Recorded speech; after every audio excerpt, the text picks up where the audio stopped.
So this spring, this one is the one I ordered from Racetech, and this one is the OEM spring.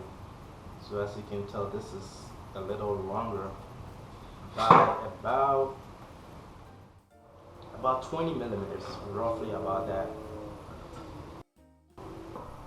I did try to follow Racetech's direction. It's too confusing for me. It doesn't make sense. So the simplest thing I did was dropped everything in with the OEM spring, check the height of this whilst it was inserted. So it was, when I put in the spring, it was right here, right where the band is. So I knew that is my starting point.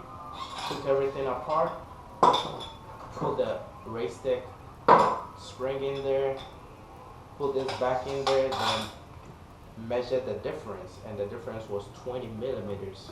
So Racetech recommends 10 millimeters of preload, which I decided to just go ahead and cut this thing down by 10 millimeters. That would give me 10 millimeters of preload as they recommend.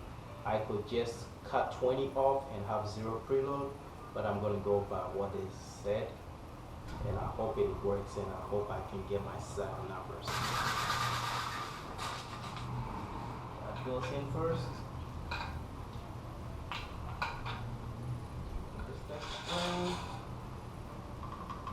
That goes in. Then the cartridge.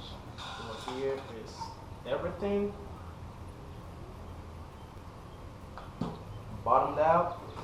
Let's see if we come close to 10 millimeters, because that's what I'm shooting for. Shoot the ball rate. I'll show you what I get. So this is what I get. 10 millimeters of preload if I'm doing it correctly. If not, I'll take it.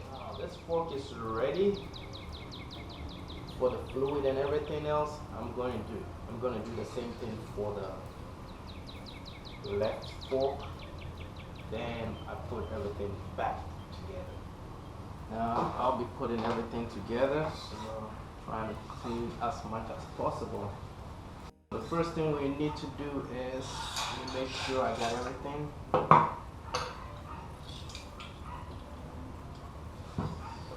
Keep cleaning this, but every time it comes out, it's a little darker.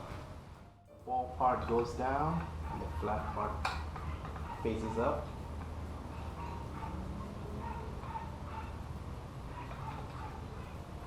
So that goes in.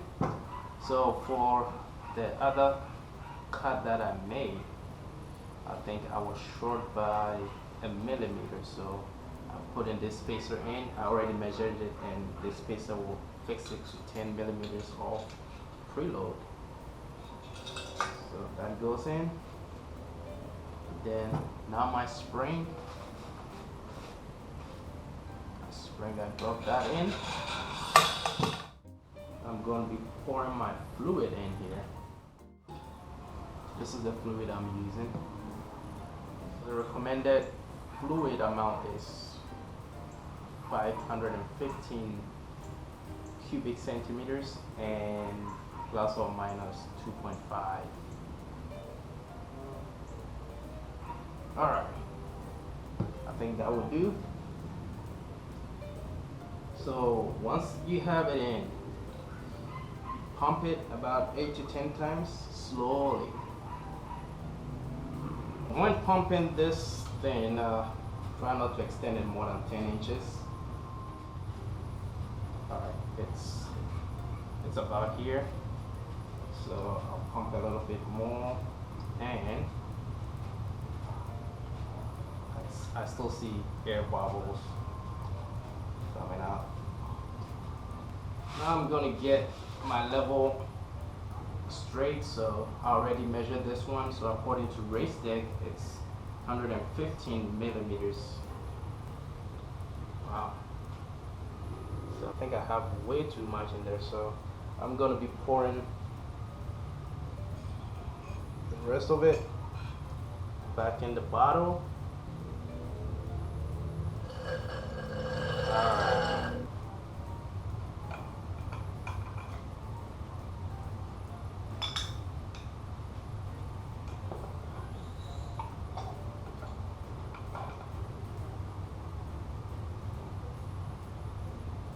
Alright, so now time to put this cap back on.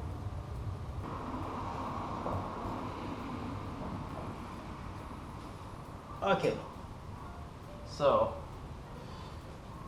what I did was I put gentle pressure on here while I turn the cup in there till it engaged.